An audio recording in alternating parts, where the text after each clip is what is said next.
Good afternoon, family. Good afternoon, family. Thank you so much for joining us this afternoon for our third session featuring the finalists in the hunt for the president of Florida A&M University. I'm Carmen Cummings, a proud alumna and humbled to serve as an ambassador on behalf of this illustrious institution. In my role now, I am pleased and humbled to be Chief of Staff in the Office of the President. We are delighted that you are here this afternoon to engage, and we invite you to do so. That's how you learn about focus points, things that matter to all of the finalists. We thank you, as we know that you will engage, and you will do so in the spirit of family, because that's what we do. Again, thank you for being here with us. And at this time, we welcome our moderators for the program. Thank you. So good morning, everybody. Third day, huh? So my name is Sarah Price, and I serve as the Dean in the College of Education. And my co-moderator is Dr. Valencia Matthews, and she's the Dean of Social Sciences, Arts and Humanities. And what we'll do today, we'll introduce our candidate, and then we'll hear from the candidate. I will ask a series of questions, and then we'll turn the mic over to Dr. Matthews, and she'll screen questions from internally and also from the internet, okay? At this time, our finalists, I'd like to introduce you to Attorney Marva Johnson. Thank you. So, Ms. Johnson, if you'll have a seat. And if you would you introduce yourself to our faculty and staff? Hello, I'm Marva Johnson. In my current role, I'm a group vice president for charter communications across the southeastern United States. I'm responsible for state government affairs in my current role. I am a proud daughter of the state of Florida. I graduated from Clarence Leon King High School, and it's in Tampa, Florida. I was specifically, if any of you are from Tampa, from that Nucio Park area, I came to the position that I'm in today through a number of former career tracks. I started my career as an accountant. I worked in public accounting. I continued my journey on, finished a master's in business, finished my law degree. I have worked in both operations leadership roles. I've worked in regulatory legal roles. I've served as general counsel for companies, and I am currently in this position leading 9 of our states in our efforts to partner with our elected leaders across the Southeast. Thank you for that introduction. The first question we have for you, please share your vision for Florida A&M University over the next 5 years, and why are you uniquely qualified to lead this institution during this critical time? Thank you for the question, Dr. Price. My vision for FAMU over the next 5 years is one of growth. And so the focus that I have is on adding to the legacy, protecting and extending the legacy, not one that would be subtracting from it. We have so many opportunities, and FAMU is extremely well positioned to lead and continue to lead, not just among its HBCU peers, but to be a top leader, to be a preeminent program, a world-renowned program for the entirety of the university system.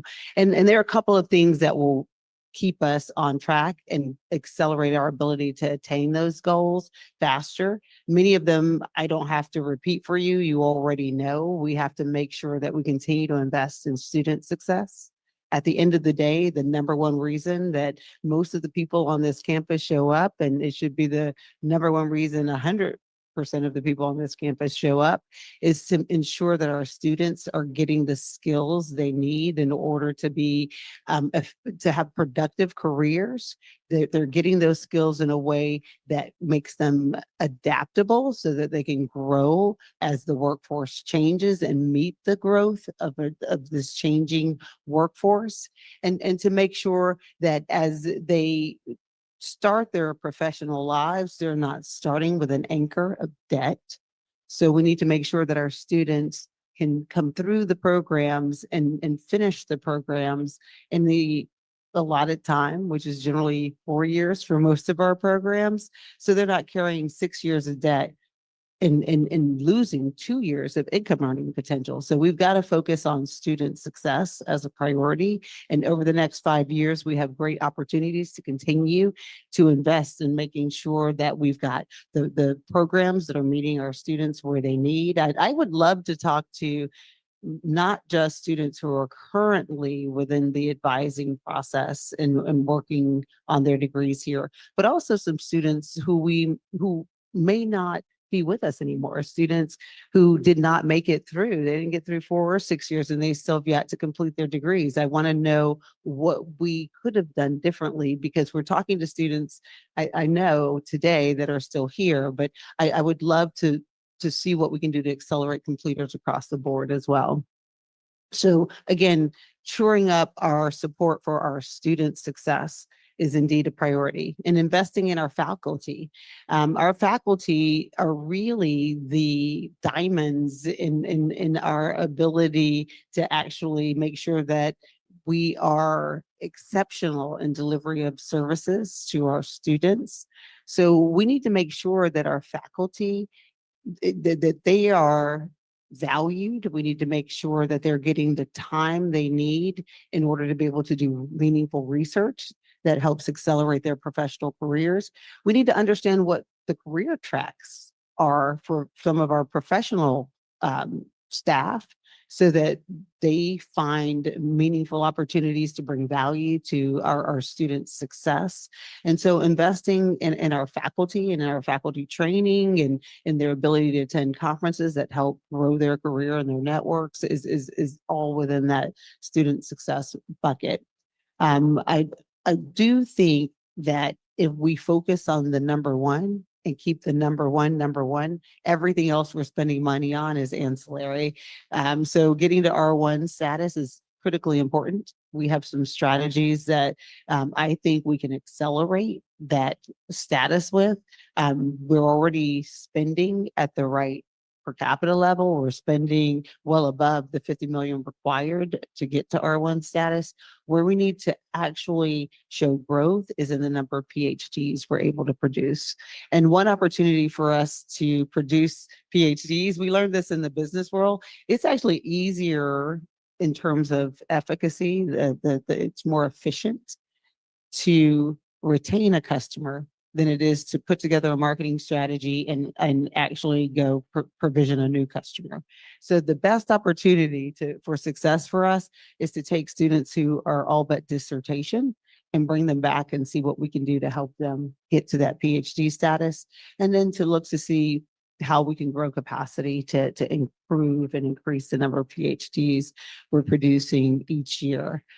And then lastly, I want to grow the capital investment in our campus. I want to make sure that when people come to Tallahassee, their first stop is the FAMU campus, because it's a bustling metropolis of energy. There's so many things to do. If I'm planning a conference for my company, I want to host it at FAMU's campus. If I'm planning a research convention for a project I'm working on, I want to host it on FAMU's campus. And I think we have the opportunity to be that sort of center for, I used the word energy a number of times, but because I think that's what best describes it. But to be that central force that's driving a lot of the economic growth, that's driving a lot of the innovation, and that's truly driving the success of the community around us. Thank you for that very insightful response. The question I have now for you is, please share your thoughts on key challenges the university may face and how do you plan to address them? The university has a number of challenges, but the good news for us is they're mostly the same challenges everybody else has. And from a competitive perspective, I think that we are positioned well to thrive and to take advantage of some of these opportunities. And so the first challenge that we all have is we're managing an ever-changing ecosystem as our higher ed is evolving.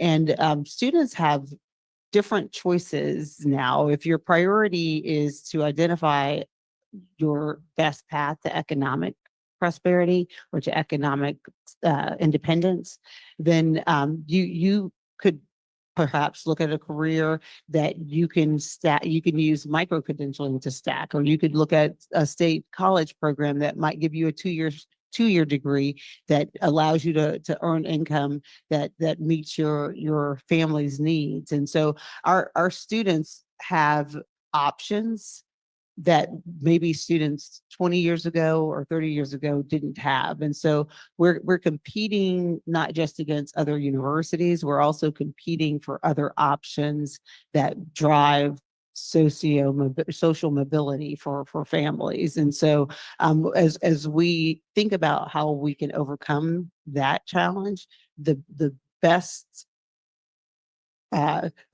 defense is a good offense.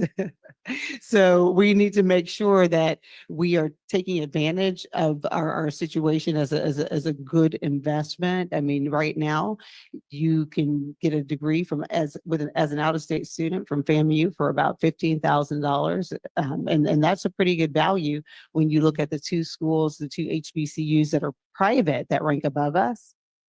And the cost, you got to make sure the juice is worth the squeeze, but their cost is 10 to 20 times, $10,000 to $20,000 more than a degree from FAMU, and they're not that much higher in ranking, and we're coming for them. So we have to make sure that as families look to figure out what their approach is going to be in this changing higher ed landscape, that we have a strong return on investment for their time and effort in bringing their child and their resources to FAMU.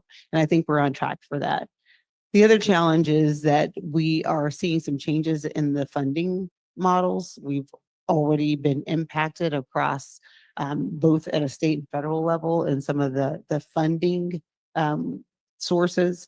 I think that as much as we have a challenge there, we have opportunities. I think there are still untapped areas where we can go to see incremental revenue, if not even growth. One example is there's the $300 million available at the Department of Health for biohealth related research. That's an opportunity for us to tap those investments. I was thinking of companies that have an interest in making sure that the workforce is strong and capable and adaptable. Those companies should have an interest in investing in programs and efforts at schools like FAMU because we produce high quality graduates. So partnering with some of those companies to help us build experiential learning opportunities for our students, as well as internships, so they can help us satisfy the needs of our students, and we can also help them solve real life business problems today. So those are the kinds of challenges that are in front of us. And I do think that FAMU is well positioned to thrive and to find ways to excel despite those challenges. Thank you. FAMU's upward social mobility factor, improved student retention, and graduation rates have positively impacted Florida's #1 higher education ranking by US News and World Report. How will you work to preserve the university's mission and help it continue to thrive academically and financially? Excellent. Thank you for that question, Dr. Price. Those are things to be extremely proud of. I'm a little surprised the audience wasn't clapping every time you said one. It just also goes to my earlier point that FAMU is very well positioned to excel. And so my role, if I were selected as president, would be to make sure that I'm protecting the legacy, that I'm protecting the success that those who come before me, and as many of you, especially our faculty and staff here, have earned for this institution, and identifying opportunities to extend and grow. One thing I think is is a potential in terms of short-term hits is to make sure that we are extending the brand even beyond the US borders. There are a lot of students who look like us who are in other countries who would, I think, love an opportunity to study for 4 years here. But I know that we do have an international studies program, but I would love to see what we could do to have it be a quick action effort where we invest additional resources to amplify those programs. The president of Kenya came to the United States late last fall, and he announced partnerships with several HBCUs across the country. Most of them were private HBCUs, but he talked about a knowledge exchange and a technology exchange, and working to invest in these HBCUs to exchange not only culture but innovation. And I think that FAMU needs to be on that list with the president of Kenya and other nations who know that investing in FAMU is a strong return on investment, and see investing in programs and efforts here at FAMU as an opportunity to build not just partnerships, but to build value that can be commercialized long term. Thank you. That was my last question for you. And at this time, I am going to turn the microphone over to Dr. Matthews. I heard you say that our faculty are diamonds. So now it's time to hear from our diamonds and our faculty and staff. And Dr. Matthews, the mic is yours. Okay, good morning. So what we're going to do is alternate between Lee Hall, individuals here, individuals who are in the chat, and individuals who can ask questions by themselves online. So we're going to start here in the house with Dr. Rivers. You can go to the mic, please.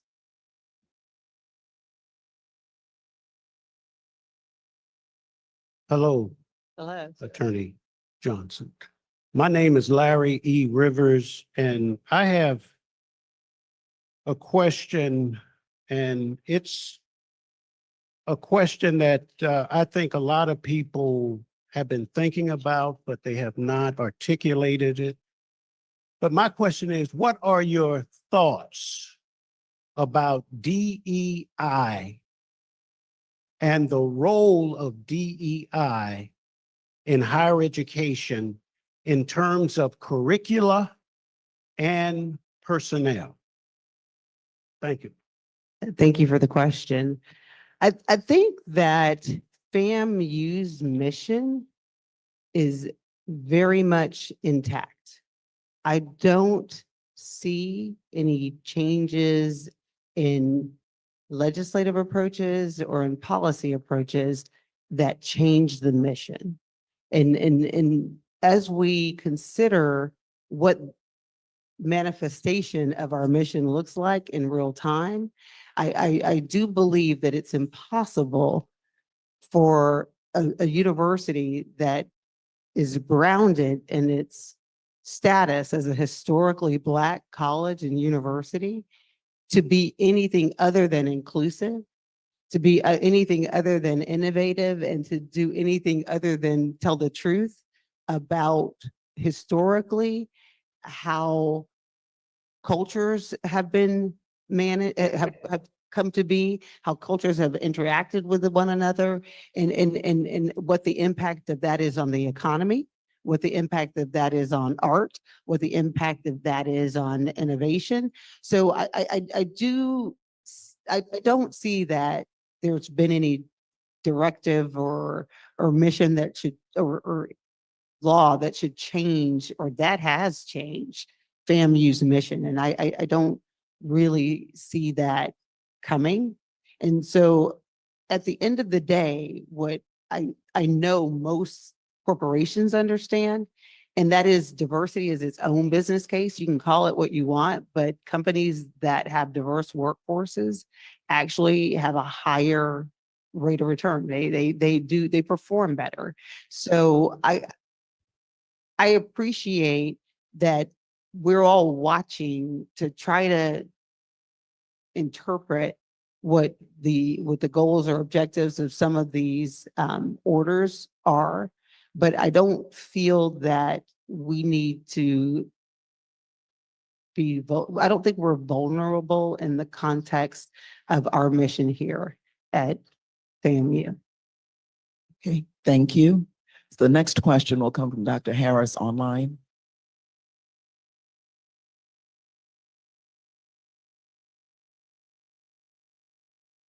Dr. Harris, are you there? Yes, I am. Greetings, Ms. Johnson. This is Dr. Cynthia Harris. I am Associate Dean for Public Health in our College of Pharmacy and Pharmaceutical Sciences Institute of Public Health. My question is related to enhancing faculty and staff support processes and graduate assistants. And as you know, many of our R01 faculty have additional support with teaching assistants, with graduate student support funds, and centralized purchasing and procurement financial processes. But in some cases, some of these employees speak of university systems barriers as a hindrance in their ability to produce quality work within what would be considered a reasonable industry standard, especially compared with peer institutions. What can you do to strengthen our systems and provide competitive graduate fiscal assistance to our graduate students, and also help for faculty in their classrooms? Thank you for that question. And I think I got most of what you said, and you can tell me if I am off track and perhaps maybe need the question repeated, but it sounds like a resource challenge. And it sounds to me like an opportunity for us to identify untapped funding sources or grants, maybe philanthropic investments that could be made to help us increase the number of research associates and assistants that are available, to expand our capacity to get more research through the process. Okay, Is that directionally? I wanted to make sure that I captured every aspect of your question. Yes, you did.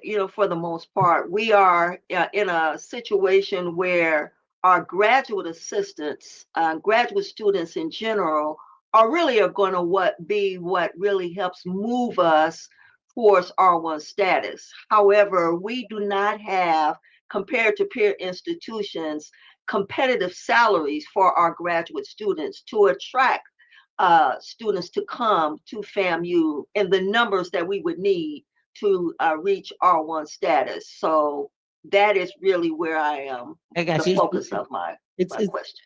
It's twofold. It's both your ability to attract the best graduate assistants because of the salaries, and then making sure you have enough of them. And were the graduate assistants included in the compensation study? No. Is that a deficit? Okay. I think we should look to see if we can get some data there. Yeah. Thank you for the question. okay, thank you.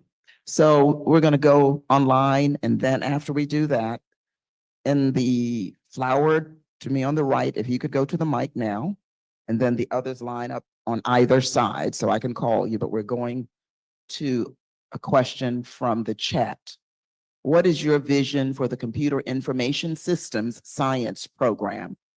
As AI will be the norm, what investments in infrastructure, building, and faculty will your vision address?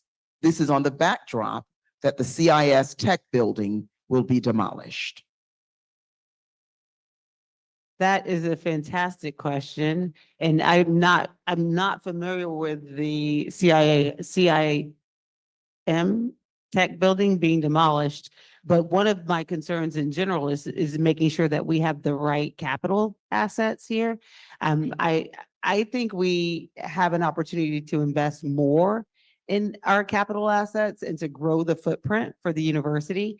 And when you think about the AI program, it is whether we want it to come or not, whether we want it to come fast or not, it is coming. And we've got to make sure that we understand how to capture the power of the programming. And even if we don't want to use it, that we understand what's coming. And so I believe that investing in AI, and when I say investing, I mean investing our time in understanding what applications could be of value to us, understanding what we can do to advance the technological innovation that will drive AI systems. And I think we have a task force that will be taking a look at that.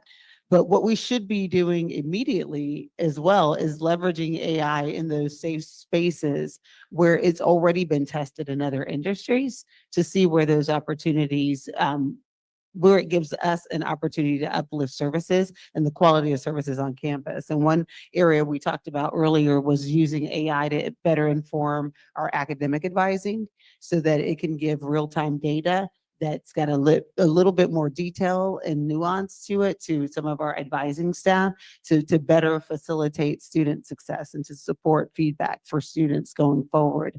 But I think that technology, especially AI, has to be the center of our, we're gonna have to be grounded in it because this is a knowledge-based economy. And in order for us to excel, we've got to invest in those sciences like data sciences that best position us for success. Thank you. On the right. Good afternoon. Good afternoon. I am Carmen Littling Gessel. I'm a research associate in the College of Agriculture and Food Sciences, and specifically in the veterinary technology program. Excellent. And so I want to give two leading questions. It just requires just a yes or no before I go into that question that you need to expound on. Okay. The intrinsic value of anything, including say education, is important, correct? Intrinsic value meaning that, No, I well, would generally agree. Yes. yes, I'm an attorney, so I'm like, what am I setting myself up here? Like, just ask all three questions and I'll tell you which one I'm going to answer. the sustainability of an educational program depends on recruitment. Yes or no? Yes. Okay. So my question to you is, how do we convince someone or an individual to advance or go to college when many do not see the intrinsic value of it? Okay. For example, people who do not go to college have a better financial and professional wealth. As a president, how would you position the university or able to convince you, for instance, go on to recruit, convince an individual that in this case, you will be improving your outlook and your professional wealth? Now that's a fantastic question, and it actually speaks to one of the greatest challenges in front of us, right? You've got rising costs, and families are having to make choices, and some of them don't see the intrinsic value so much, which is why the pressure is on us in an even more exigent way to make sure that we build a campus life that creates an experience that, while it may not look exactly the same in a P&L, when you leave here, you're taking with you long-term wealth in that you've got equity of relationships that allow you to reach places that, reach and extend your network in ways that give you career advancement. You've got the friendships. I don't know how many stories I've heard about wonderful Rattler relationships that were started right here on this campus. And so you raised the very question that makes me want to double down on the capital investment, because we've got to have a high quality campus experience that never leaves anyone wondering why I paid my money to come here. The other great part that we're fortunate in is that we are good value either way. Because when you look at the costs, there is a lot of pressure on us to keep that cost low. But Florida's SUS system has managed to keep costs very low. But the way I would explain to the family that's not who's looking at the dollars and cents and not necessarily at that longer term equity. The way I would explain it to them is we're focusing on making sure that we have degree programs that actually position your student to not only get a job when they leave, but to have skills that are adaptable beyond what they were trained to do. We're creating the legacy of relationships that allow your student to extend their network well beyond that. My network that I had in Tampa, Florida at King High School is amazing. I love those Lions, but having gone to 3 schools beyond it and having worked in the cable industry for decades, my network is tremendous now compared to what it would have been had I stayed in my little insular area in Tampa. So creating the story around those value propositions that are longer term, I think will help build the narrative. Thank you. Thank you. Thank you for the question. Question on the left. Hello, my name is Dr. Inger Daniels Holler. I'm an assistant professor in the School of Business and Industry, and I'm also the Tracy A. Pruitt Visiting Faculty Fellow at the Wharton School this semester. Excellent. Congratulations. Thank you. My question to you is, while we have a number of top faculty here at FAMU that are producing high quality research, and we have a lot of faculty that are capable of producing high quality research, I'm interested in what your specific ideas are for deepening the culture of research among a wide swath of our faculty here at FAMU. That's an excellent question. And would you stay at the mic? Because I actually want to hear some of your perspective, because I'm going to bet that you know better than I do, but I'm going to try my answer for you. But part of me, I believe that research should be relevant. It has to be relevant and something people are excited to want to contribute their time to, because it is an investment of time, interest, and resources. So I think finding opportunities for us to do research that have real world application immediately may be more exciting for people than some of the other research paths. And so if we're partnering with an entity like maybe a pharmaceutical company to fix a specific problem, to find something specific to a drug they're trying to launch, I think that could help us drive more interest and more immediate participation and engagement. But I'm interested really to hear your perspective. So what we're going to say is that we have 20 minutes. Oh, I'm sorry. That was a very compelling question. And I Yes, think it she is. has We some got good 20 thoughts on it. minutes. I And so what we're going to do is move to the next question from the okay. chat. All right. And then we'll go to Dr. Fields after that. Thank you. Thank you. Okay. FAMU is a land grant institution that has not yet received all of the state matched funds over a period of time. The previous White House administration has provided a letter indicating as such after research done. This has also been on several media outlets over the years. What strategy do you recommend or will lead/advocate for as president to get the money owed to FAMU? I think taking that data and packaging it, making sure that we feel that is accurate, and then moving to educate people and to work to negotiate solutions, right? We have some data that sounds like it's directionally pretty accurate. We want to make sure it's bulletproof, because that'll be the first thing somebody tries to do is tell us that our data is wrong. So we're going to make sure our data is accurate. And then I think we go advocate to put together a strategy with the leaders to help recover that funding. And I think one of the ways that our advocacy can be most effective is when we identify what our path to utilizing that funding is. So I'm not asking you for money just because.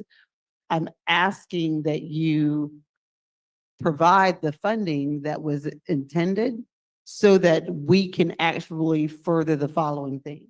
And these things help us get to R1 status. These things help us improve student success. These things cover the capital investment that we need for our campus. These things cover recurring costs for our capital that has our infrastructure that we have not been able to support because we didn't have this funding in our bucket. So I think we need to be very clear about communicating the impact that bringing those funds back would have for our campus and for outcomes for our students in the state.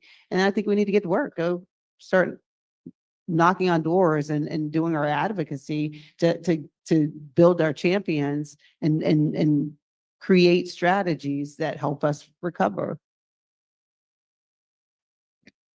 Thank you. Dr. Fields?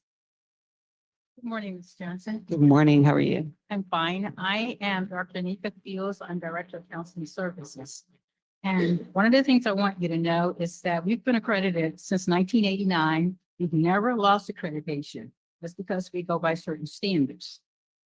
One of the standards is that we should have one licensed mental health professional for every 1,000 students. I was told last fall that we had 9,300 students. That means that we should have 9 FTE. We had 3 FTE. And didn't just happen this year. For the past 3 or 4 years, we've had 3 FTE. Okay. So my question is, given the size and diversity of our students, and when I say diversity, I'm talking about first generation, I'm talking about veterans, I'm talking about international students, student athletes, many students who are diagnosed and undiagnosed with mental health issues and physical disabilities. What is your understanding of the mental health challenges our students face, and how would you prioritize and enhance the allocation of resources to support student mental health in a way that maximizes the impact and assures equitable access? That's a great question. And I did not mention it when Dr. Price asked earlier what some of our biggest challenges were. But our students' mental health is one of the things that is most different than our campuses and the campus environment was 30 years ago.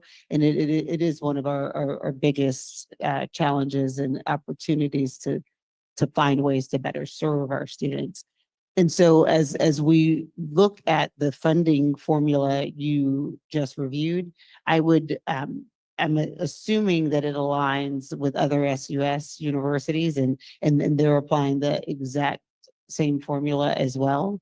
So I would make a case that belongs in a part of our operational enhancement funding. We should be seeking operational enhancement funding for delivery of specified services. So I'd make sure that we're using a data-driven process. So you probably know better than any of us where you're seeing deficits. What risk are we creating because we're not staffed to support the student body the way we need to be staffed? You can probably help us get to data-driven risk points that will help us build the case to request supplemental funding for whatever source in the budget it needs to come from, so that we're not exposing our, first, we're servicing our students with success.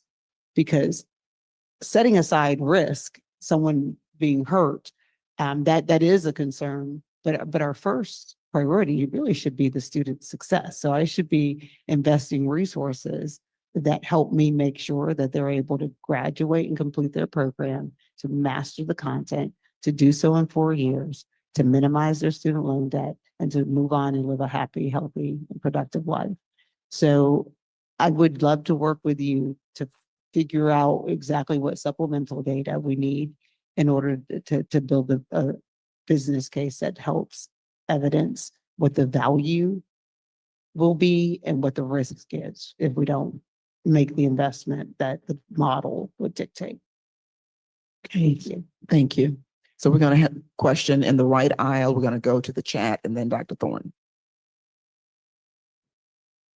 Hello, how are you? I'm well, how are you? I'm fine. Good. My name is Sadrita Demas. I'm in the College of Science and Technology, as well as the College of Education. And considering the consistent challenges that FAMU faces as the only HBCU in the SUS, in a state that continues to dismiss and diminish the truth regarding the contributions of African Americans, you stated that the best defense is a good offense. And so my question is, how do you intend to stay on the offense to ensure FAMU is protected and advocated for within the SUS regarding academic freedoms and financial assistance? I say we build champions. So one of the ways that I've built champions in the industry that I'm in right now, and I'm using the word champion, but don't take the word for its face value. We use the word champion as somebody who impacts outcomes that matter to me. So you could not like me or you could like me, but because you impact outcomes that matter to me, I'm gonna make sure that I engage you so you understand me. And so I spoke earlier about making sure that we are engaging elected leaders who are making decisions about our budgets on our campus. Let's come and show them the research our students are doing. Let's come and show them the awards and excellence that our faculty and students produce every day, so that every day I'm engaging people who will be making decisions about what resources I get in my budget, what buildings I get, where they place dollars that come up. They're not asking, I wonder if, what if FAMU could use this. When they're looking at these opportunities that come to them when I'm not in the room, they're already thinking, oh yeah, I know, I went over to FAMU's campus, this belongs there, right? So I'm gonna start by engaging decision makers who are making decisions that impact this campus and our university, and making sure they understand the value we bring, make sure they understand what it means to be an HBCU and the value that brings not just the Black community, but the value it brings all communities, our state and our country. And then we'll hope that they'll appreciate enough to understand how we can meet them where they are. Okay, thank you. So this is from the chat. Leadership is often defined by the people you surround yourself with. If elected, how do you plan to build your administration, and what qualities will be the most important in selecting your team to ensure effective governance? Excellent. What qualities are the most important as I select my leadership team? Did I hear that part of the question right? Excellent.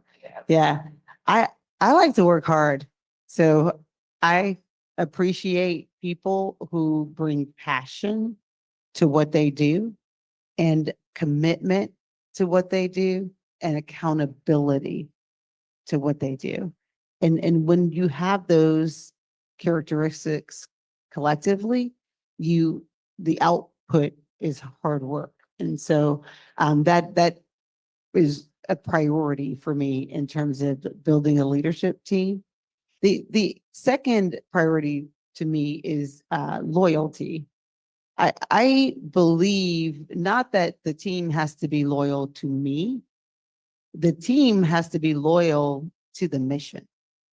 And we need people who believe as much as I believe, as much as I'm sure Dr. Price knows that FAMU is on the path to preeminence. And I only want to have senior leaders who believe that path is imminent and that everything they do every day is driving our ability to accelerate our path to getting there. So having a passion for what we do and believing that we can do hard things are critical. And again, that loyalty is not to me, it is loyalty to the mission. And then lastly, I just like people who are objectively honest. I think that when you're objectively honest, you come to decision-making that is usually data-driven decision-making. And you can look at facts and come to a conclusion that it gets you, it may not be where you thought you wanted to go. It may not be where you ultimately need to land, but unless you're willing to be objectively honest about facts, you're not going anywhere really. So those three qualities are critical to me. And I would expect that there are many people on our senior leadership team who evidence those qualities with excellence. And I can't wait to learn more about the campus and the senior leadership team and the faculty and staff and spend more time getting to know each of you. Okay, so there's 7 minutes after this question, Doc. Okay, Attorney Johnson, I'm Dr. Angela Thornton, College of Pharmacy, Associate Professor. What is your leadership philosophy and how will you promote transparency, collaboration, and accountability among students, staff, faculty, and administration? Thank you for the question. First and foremost, I believe as a leader, my job, I don't consider myself a boss. And I love that you framed it as a leader, but I see my role as the chief advocate for our mission. And so as the chief advocate for our mission, I'm accountable to the enterprise to make sure that the people actually doing the work, which in many instances is typically the faculty and the staff, that those people have the resources they need to be successful to deliver. And I'm very accountable, but I also know that if my team fails, that is not their failure, that is my failure. We collectively are accountable.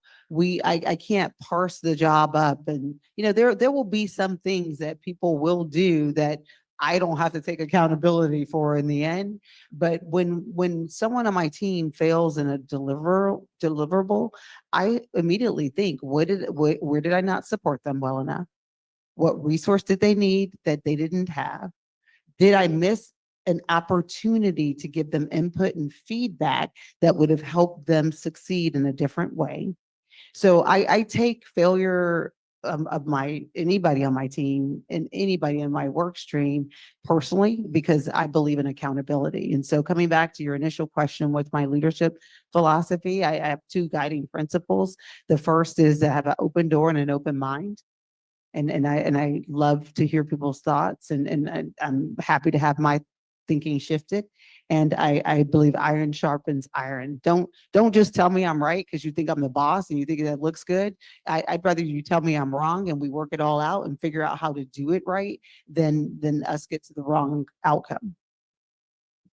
All right, so we've got 3 more questions and that's it. So Greg, and then whoever's in the right line.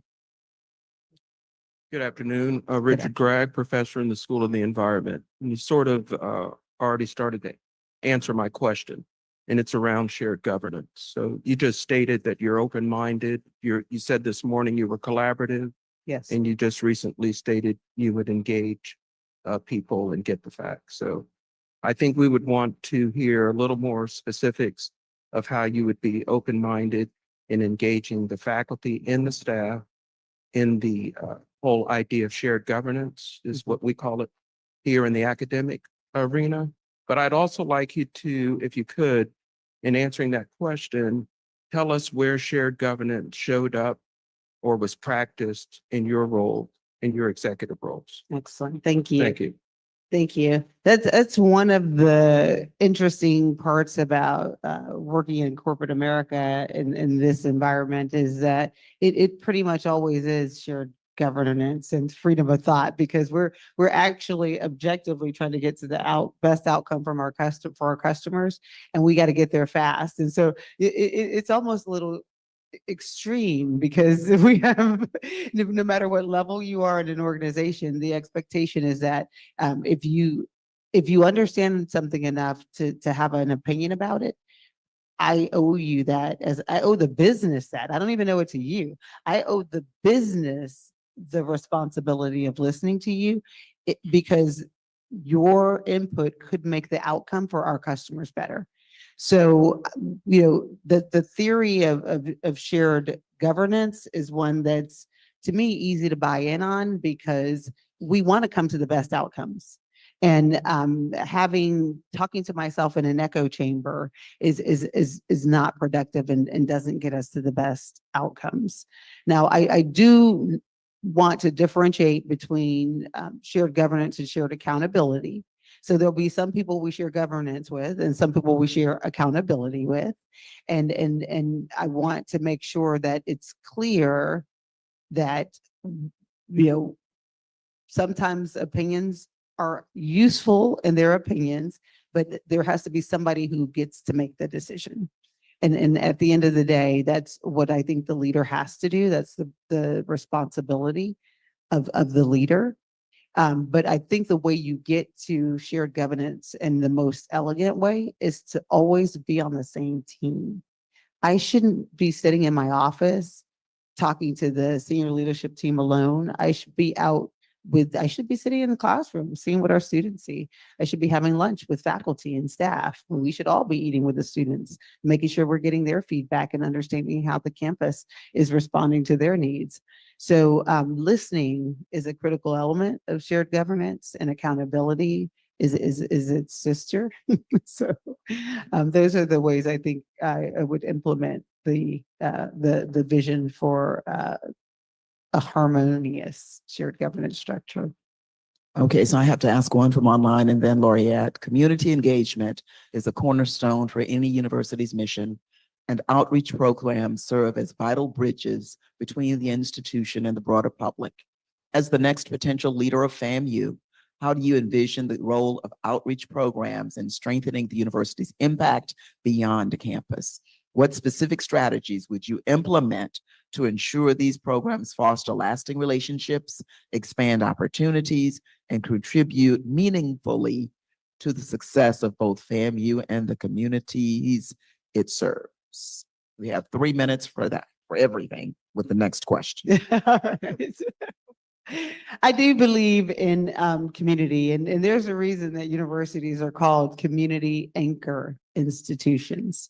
We are here to anchor the community around us. And that means not just having the community serve us, like, can I get a sandwich where I need one? And can I get, my hair done where I need one? That also means serving the community and meeting the community where it may have needs. And so that's why understanding the symbiotic relationship between our elementary schools, our early learning centers, our high schools, and making sure that we have strong relationships with those partners is essential. So we have a school of education, so using the resources we have to give and to pour into those communities as much as we're asking them to support and surround us is essential. There's no way you have a strong relationship when it's just take. So making sure that we understand what the needs of our community are, and making sure that we're helping to fulfill some of them. We've got a lot of small businesses around here. How can we partner with some of these entrepreneurs to have some of these SBI geniuses come and put their businesses on an accelerated path for growth? Those are the sort of like symbiotic relationships that I would hope are going to occur naturally, and that we see each other as an enterprise. We're one economy. You know, it's not FAMU and the community. It is the FAMU community. Okay, we have 90 seconds. So Laureate, question and answer, 90 seconds. All right, Laureate Scott, Executive Director, Plant Operations and Maintenance. What is your management philosophy regarding facilities and campus support services? Well, at the end of the day, they can make or break your campus life experience. My daughter, when she went to school, stayed in a dorm that was featured in the New York Times as the dorm they don't show you on the college visit tour. So the way we manage our facilities and our services is essential to helping us ensure a high quality of life for our students, and which feeds into their success. I mean, we've seen some schools that have had issues with rodents in their dorms. I mean, it is, our facilities and services are essential to making sure that we're delivering the excellence in service that we want our students to experience, so that they can be ready and prepared to learn the things they need to learn, so that we can attract people to campus. I would love to have a campus where conventions not even related to FAMU issues are hosted, because our campus is so inviting and so welcoming and so tech driven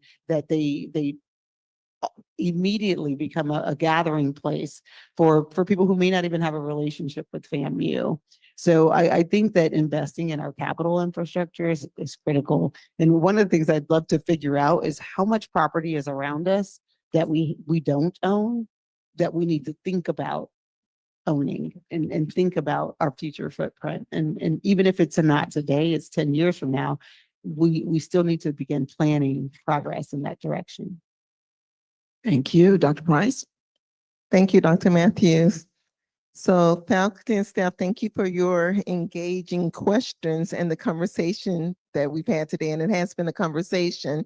In closing, two things are going to happen. I'm going to ask Attorney Johnson if she'll take the last 60 seconds and for your closing remarks. And then after that, we'll have a questionnaire for faculty and staff to answer. And then that will conclude this session. Thank you. Yeah, thank you. I just want to thank you for your time and attention. I know this has been a rigorous 3 days so far, and you still have 1 day to go. You're going to be giving input that will help drive a decision that will give you the ability to protect and extend your legacy. I will tell you that FAMU is already well positioned, mostly because of the work you guys have done. We're on the path to preeminence. So you'll be selecting a candidate that's going to help you accelerate that path. And as you think about what you need in a leader, just know, I know I'm not the traditional candidate, but I don't think schools are traditionally what they were when I was in school 30 years ago. And I'm looking forward to working with other leaders who are from the academy, who really do have a really steep understanding of how universities function.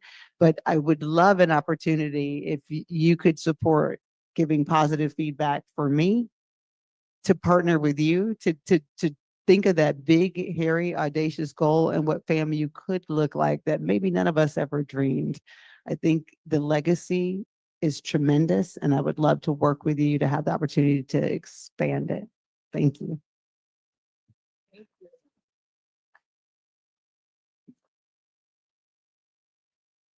That concludes this session. And if you would, please, the QR code is coming up. Please respond. Thank you.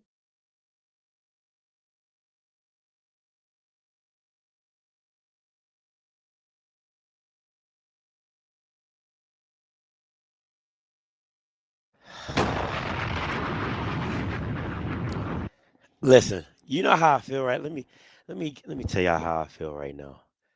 Let me-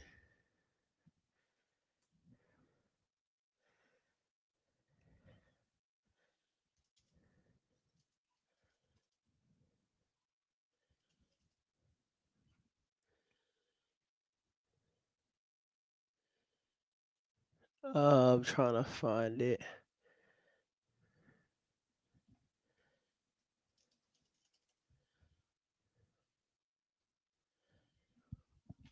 This is what I feel right now. This is what I feel right now. Watching all of this is exactly how I feel right now. What's going on? What's going on?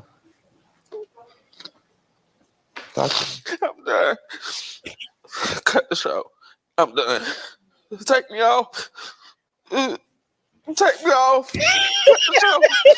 Can you make that commitment for him? I'm done. No, I'm done, man. This is ridiculous. How did we get this far? How did we get here? How did we realistically get here?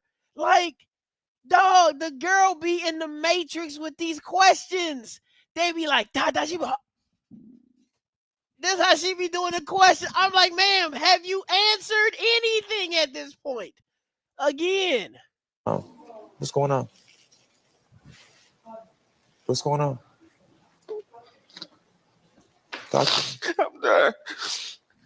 Cut the show. I'm done. Take me off. Take me off. I'm done. I'm sick of it. I'm sick of it. It's pure foolishness. You cannot trick me. Okay? You cannot trick me.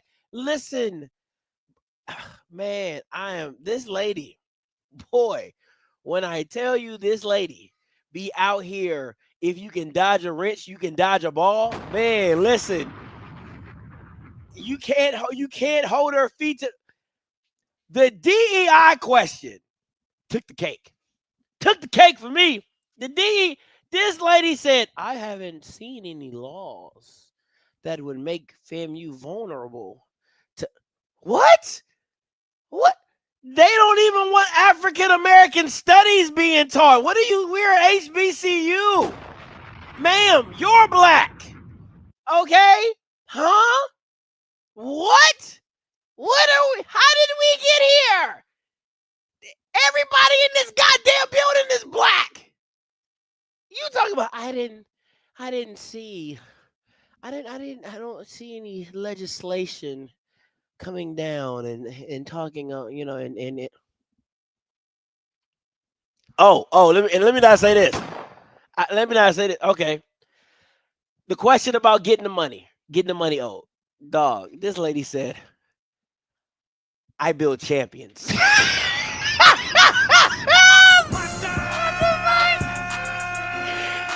said, how you gonna get this money back? I build champions. What does that even mean? What does that even mean? I'm saying, what are we talking about right now? This lady said, I build champions. What the fuck does that even mean? I'm sorry. I said, what does that mean? I build champions. I said, what? Listen, take your ass to the basketball team. Take your ass to the basketball team, then. I build champions. I'm sorry. Whoo, Jesus, that was funny. I hollered. I went downstairs. I was watching it like y'all on my phone, watching the channel through my phone, right? And I'm downstairs eating the grilled cheese. And she said, I build champions. I said, good night, Irene. I said, you can't make this stuff up. That was funny. She sounded like she was selling cookies. We gonna knock on doors. We gonna talk to some people. We gonna get out here. Okay. I said, yo, this is funny. I'm sorry. That was amusing to me. I don't know about y'all, but I hollered. I said, I build champions. I said, ma'am, okay. She said she built it. She said she built champions.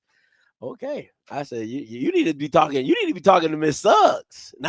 You don't need to be the president. You need to be talking to Miss Suggs. Miss I Build Champions, but you know, she said we gonna knock on doors. We gonna talk to some people. Woo! Oh my God. I'm not black, I'm Marva. I'm not black, I'm OJ. Okay. Whoo, that was funny. When I tell you I needed that laugh, I needed that laugh. That was pure. Oh, Jesus. Ooh, okay, let me see this. Oh man, this is intense. All right, guys. So I got something to show you guys really quickly. This is a letter written by some academia people from FAMU, high-level academia people. I mean, people who've been in education for years, okay?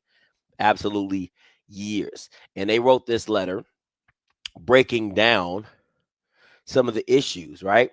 So here we go. It says, let me zoom into this real quick. All right.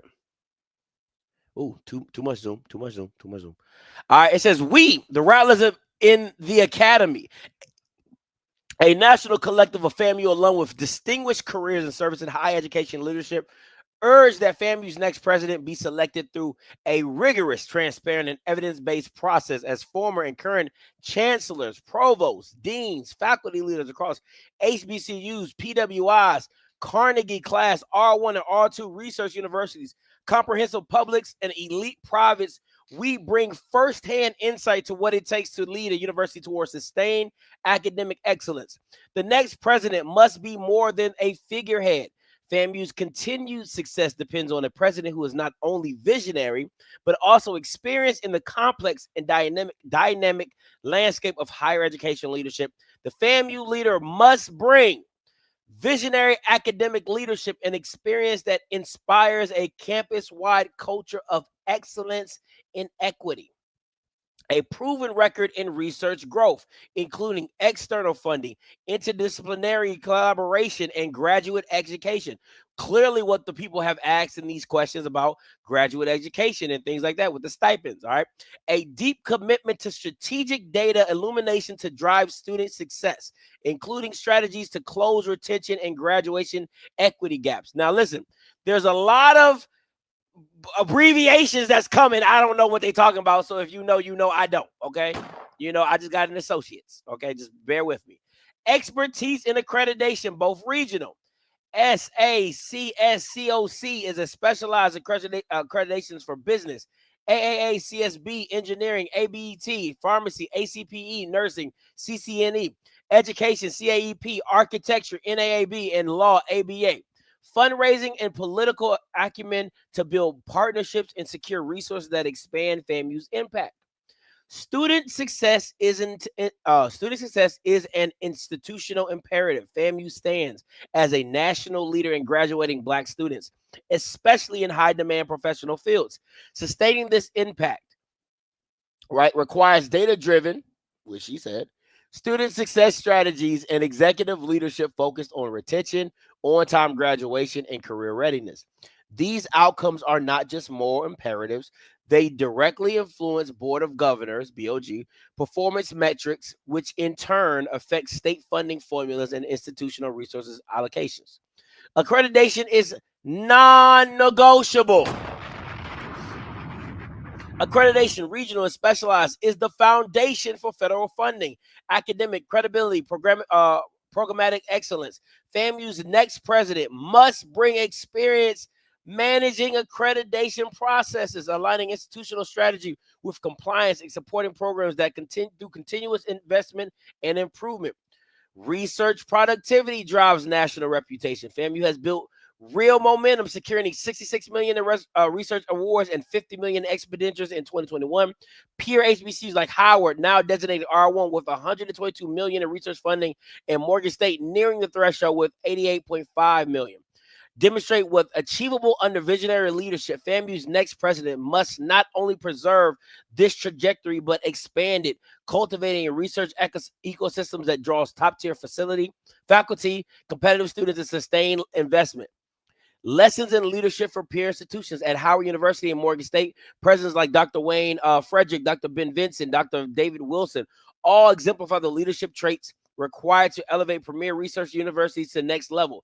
Terminal degrees, deep faculty and administrative roles, accreditation experience, research credentials, and student-centered experience and values. Dope paragraph right there. The president blueprint for research at universities is well defined, according to the American Council of Education, American College Presidents Study Guide. Damn, that's a long name. And the Association of Governing Board Strategic Presidency in 2020. Presidents of successful research universities consistently bring terminal degrees, provost level experience, sponsored research and development leadership, and track record of managing accreditation, governance, finance, and student outcomes. EABs.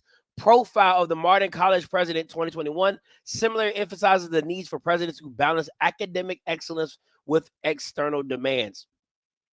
This moment requires serious leadership. We must reject trends toward political appointments and prioritize qualified, experienced, high education executives. FAMU's future depends on it. We stand ready. FAMU deserves a president who brings the credentials, clarity, courage to lead a complex, mission-centered academic enterprise. We urge the Board of Trustees and the National Alumni Association to safeguard these processes and demand the highest standards. In Rattler solidarity, Rattlers in the Academy, right? Selected sources, and they have them listed right here. Man, what a great PDF file, great information. But again, right? And if we're just basing it off that, clearly she has none of that. And I will say this, man. I really feel bad for FAMU because I think Larry Robinson, honestly, I think Timothy Beard is the guy. That's just me. I like Timothy. I like Beard. I think Timothy gives you a best of listen. I don't know shit about education. I don't know shit about shit, right? But he give you that cool factor, and then he give you that, like, he give you, like, Larry was just like a nerd that like research. He was like a freaking nuclear scientist or some craziness like that, right? Like, but he could barely speak. He'd be like, yeah, so it's just, so I like to. I'm like, bro, how you got like 36 degrees and you can barely enunciate? Like, that doesn't make any sense, right? So it's like, damn, like, I can't even hear what you're talking about because you're mumbling over yourself, but you're a smart dude, whatever. Timothy Beard gives you, what I'm saying? Like, he gives you cool vibes or whatever. So, for me, at the end of the day, I don't know nothing about nothing. If I was going off, I'm going off the cool factor, right? And from what I've been hearing, I haven't watched the other interviewees, but they like the light-skinned bald head Bama from USF, Central Florida. You know what I'm saying? A lot of people like this vibe. We'll see what Donald Palm does tomorrow. But overall, me, I'm cool. I'm here. And again, it's not about being a Republican. Listen, bro, there are some things that Republicans, let's just keep it above, man. I'm gonna keep it above. There's things that Democrats believe in that I do not believe in. There's things that Republicans believe in that I don't believe in. But there's things that Democrats believe in I believe in, and there's things Republicans do and believe in I like. I'm like, okay, I can get with that, right? So there's a bit of both. Right? I don't think anybody's like 100% Democrat and 100%. There's things you like across the aisle. Most Republicans are like 100% Republicans, but Democrats are very open-minded people. They're like, you know what? I'm like 80% Democratic. You know what I'm saying? Most of my values and stuff lie there, but there's some things that I can get with on the Republican side, not the MAGA side. We ain't talking about MAGA because you had the Tea Party, you got MAGA, right? Like, there's some things you like on the other side. Let's just keep it a buck, right? So again, it's not about the political ideations, whatever you want to call it, you want to say, right? It's not about your political beliefs or anything like that. For me, right? One, are you qualified? If you're qualified to do it, again, I'm gonna say this again and again. I know people are like, Scotty, well, these things don't affect. Well, again, like if you're at a regular job, not an all black institution, you know what I'm saying? But if you was going to a regular job, nobody at your job would ask you if you were a Democrat or a Republican. They don't give a damn.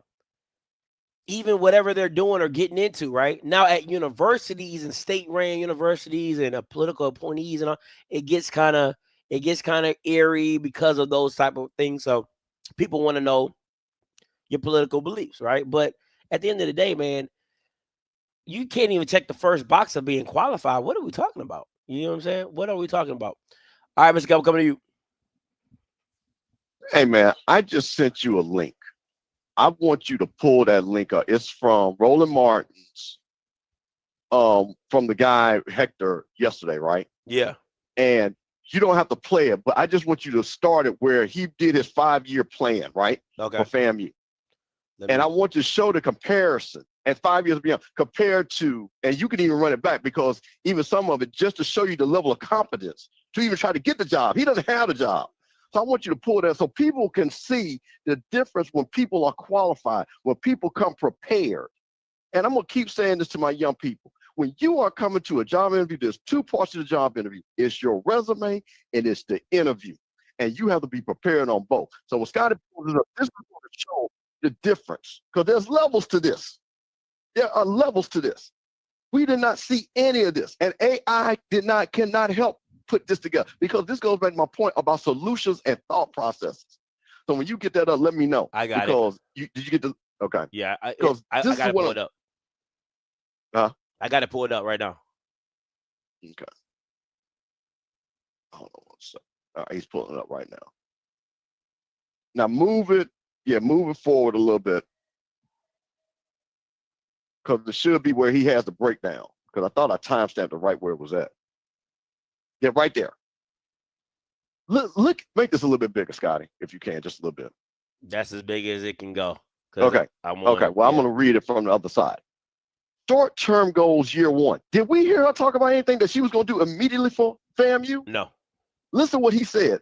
The very first thing, which answers every question that those educators ask and people. Stabilize sources of funding and finances. Okay? Review asset and organizational structure. Review operations and drive academic and student success. Re-engage stakeholders. Did she say any of that? That's what he said he's going to do year 1. And this is common sense. Okay? Year 2 to 4. So now we're looking at what are we going to do? Okay, let me see what I can fix immediately when I walk in the door. Now, operational lessons learned from all reviews. Continue the deployment of tenets of strategy plan. Enhance the brand through broader partnerships. Okay, broader partnership. She works at Charter. Did she say, hey, this is what I'm talking about, the hookup. Did she say, hey, I'm at Charter and I'm going to bring Charter in? She keeps talking about the small business. We need big business money. Yeah. How about Charter with internships? How about Charter with strategic partnerships? How about we working with Charter to create the next broadband? How about that? And then here's the thing, increase research enterprise to achieve R1 status. That's his goal. Did she tell us what her plan was to get us to R1? Nope. I didn't hear it. Now, then 5 years ago, to the finished product, the university will either be or close to being a preeminent institution. Achieve Carnegie classification as R1 because people and everybody know R1 is the big deal because that's where you get the money.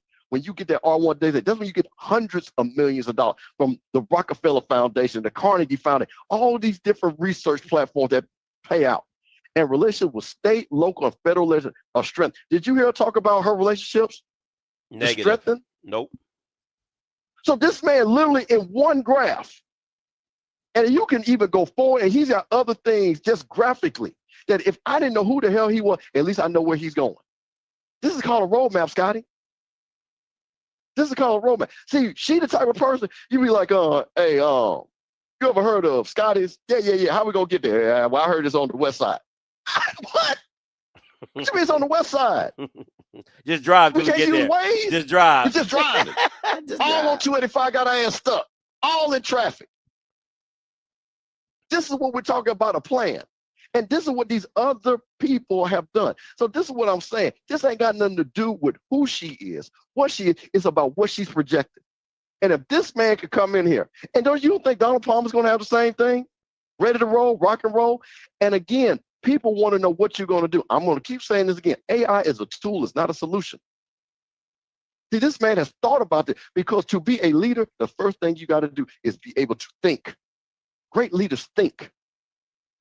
Not say, hey, we're going to see it, we're going to do. Lady, you're running $100 million business. That's what FAMU is. With thousands of employees, thousands of stakeholders. So I wanted to just point this out. As they say, there are levels to this. So anybody thinks, and now to go back to the Rattlers and Academy, see, this is what we're talking about. You know that paragraph that we're talking about, the qualifications you need to have? I put the resume in the chat. She got any of those qualifications on her resume, Scotty? Listen, he got. This is a baseline. I'm gonna tell you, Hector got my vote because the Bama said, improved gift reporting and advancement. Oprah Winfrey increased her commitment by 13 million for a total of 25 million for her scholarship program. Come on. Got my. See, got this my is what vote. we're talking about.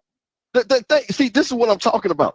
You talking about, see, this is what I hate about these people on the board. Well, we're going to get her because she's connected with DeSantis and she knows the ins out. Bruh, I need a plan. This man don't know nothing about nothing on this. What I mean by is, he don't know Oprah, but he says, you know what? I can see something what another school has done. Because I think he's talking about the Spelman donation that he's talking about, which I think that's what he's talking about. And how do we do this? Bill Gates just said when he dies, he's leaving all his money. I need a plan on how we get some of that money for FAMU. Yeah. Bill need to be at the homecoming with Will Parker in a movie, kicking it. He need to be in the back of the Escalade with Thick 36 talking about, I love this sketch. Come on, man. I got Bill in the back. I got Will Parker in the front. We get that 25 million from Bill. Yeah. That 100 million. Yeah. Because I would have a plan on how to do it, Scotty. I would have a plan. So that's the thing that I'm trying to get people to understand, and what I'm trying to amplify here. It is not, hey, this woman's probably an amazing woman. She's probably an amazing mother. But once again, I'm going to say this again. If me and you go to Home Depot and buy a bunch of nails and hammers, don't mean we can build a house. Nope. That's it, man. Hey, man, once again, I appreciate you. Thank you for this day, for all the Rattlers, because I've got so many texts from Rattlers that are able to watch on lunch, stop, go over. Because, see, and I'm going to say this, no disrespect to family, because that's the law. But see, the one thing about that Zoom, see, that Zoom is gone. If you didn't catch it, you didn't catch it. You didn't catch it. But you can catch it right here on Offscript. Man, I appreciate you. Appreciate it, Mr. Gamble. Anytime.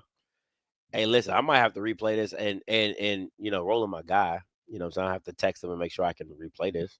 But yeah, man, I mean, I want to just hear some of his responses. Can we just hear some of his responses? Anybody haven't watched it? I want to hear some of his responses. In the number one system in the state of, in the country, the number one system in the country. But it currently needs to get to a different place. And I firmly and honestly believe that I am the person to be able to take it to that point. And Madam Chair, with that, I turn it back over to you. Thank you so much, Mr. Hector. You gotta get a little. You gotta get distinguished. you gotta get the It's wrist. all about the wrist It's about action. the wrist action. Yeah. Oh, you already know. Hey, listen. I know a nigga. I know a girl when she googly. She like that boy. She like that man. Okay, that's her vote. You can't tell me no different. I know what a ninja. Can we keep it a bug right here? Draws moist. Okay. Can we keep it adult?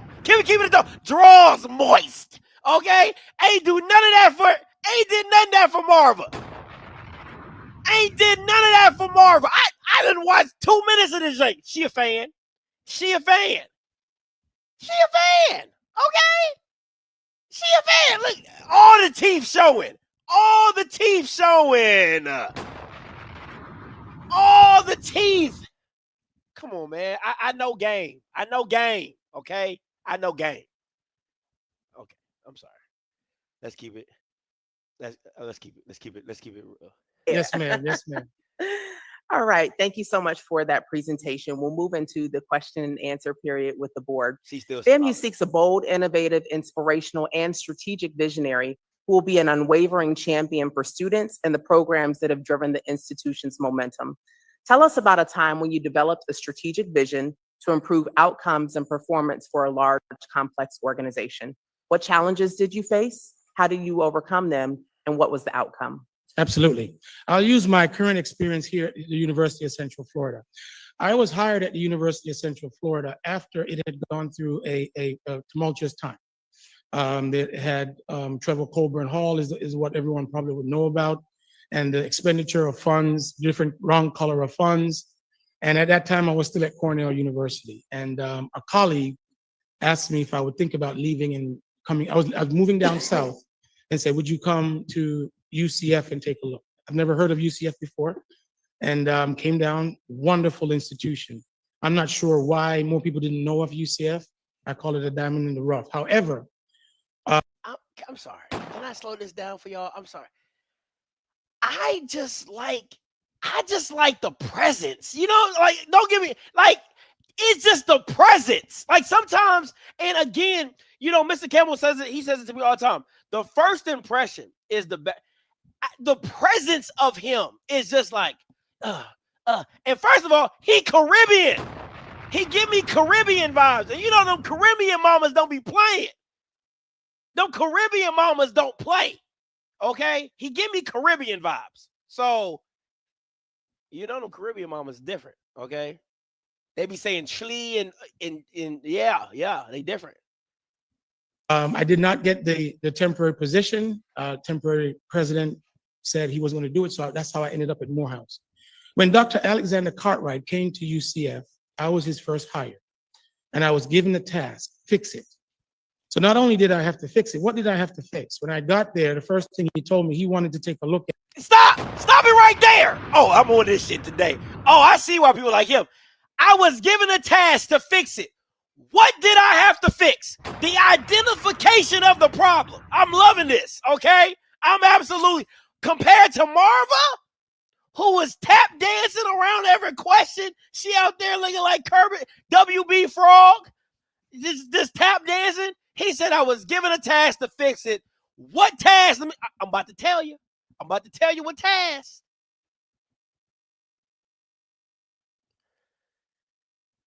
At making reductions in the budget because the state was going to make a reduction and he couldn't do it. He didn't know how to get the information, so he had to cut across the board. So coming in, I knew that I had a task in order to address it. So what did I have to do?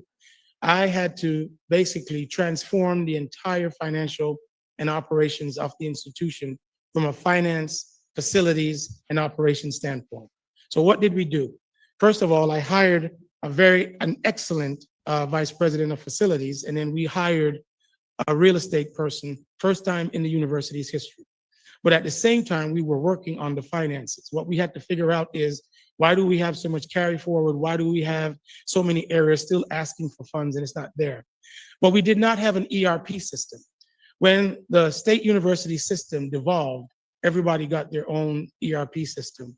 So what I had to do was to install Workday Adaptive Planning, which is the budget arm of Workday. I had to institute a new budget model. We were looking at an RCM budget model. And then I had to also launch shared services in terms of how we operate the campus. So all of those went live on July 1, 2022. They said to me, Gerald, you were crazy for doing it, going live with all of those four things at the same time. Well, as I'm standing here today, I can say to you that not only are the finances better understood at the University of Central Florida, every month the president gets what's called a management and discussion analysis, an MD&A, that shows the finances of all colleges, all units, all campuses on one sheet of paper. And the Board of Trustees gets a quarterly report 45 days after every close of a quarter. Not only that, we have gone through and we have revamped and revitalized how we deal with our facilities. So much so, this upcoming June board meeting, we'll probably be invited to speak about how did we do that to get our space utilization done in such a way that now we know the space utilization, the uses of our buildings, where we can save money. Why is this even a conversation? Why is this even a competition? Why is this even a competition?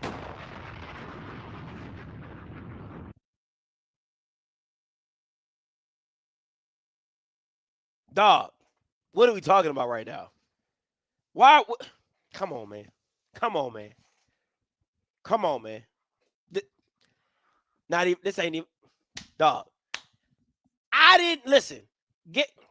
See, this is the thing. I didn't know nothing of what he's talking about.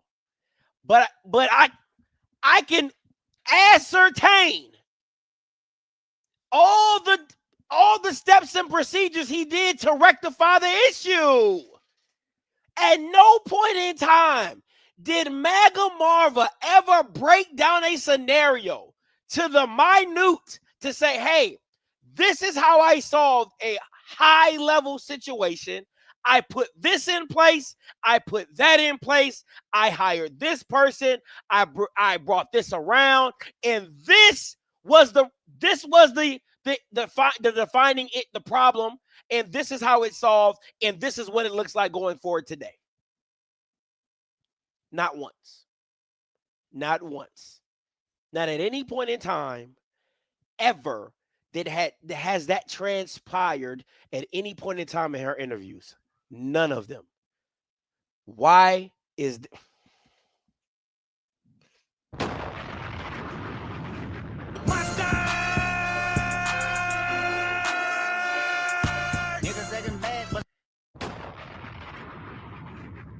and he just did that with 60,000 students.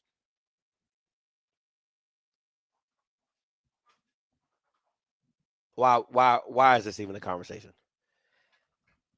Listen, I know you Bama's love Donald. Okay, I know FAMU people are clamoring for some Donald Palm. Okay, listen, shout out to you, Donald.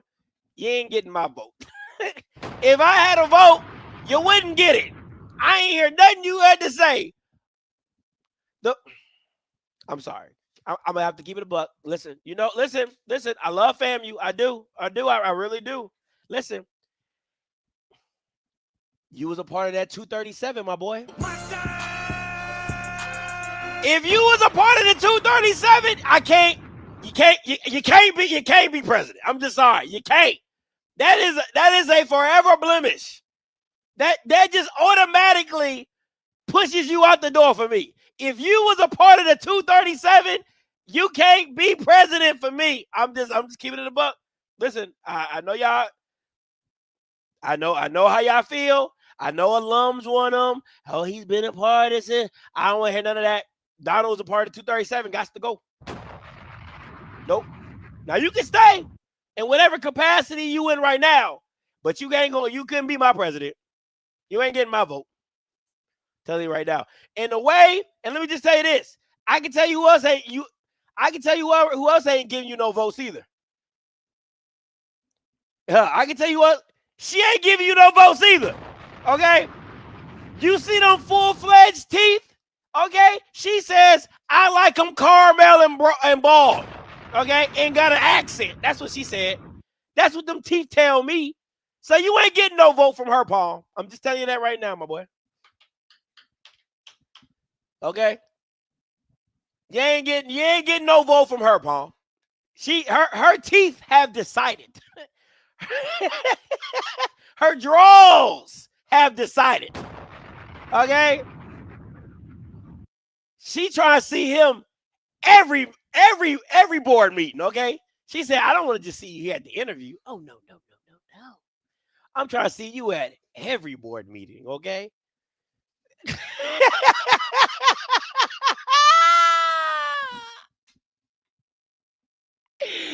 What I go on?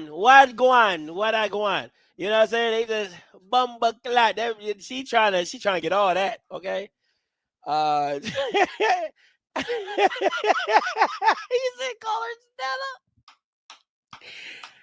Woo! All right, listen. So yeah, you a done deal. You know who she voting for. All right, that's a wrap. That's an absolute wrap. All right, listen, guys. I don't know if I'll be back for the student one. I'm gonna try to. If not, I apologize. But listen, appreciate you guys for tuning in as always. Listen, until next time, you know what I'm gonna do. I'm gonna holla. God bless.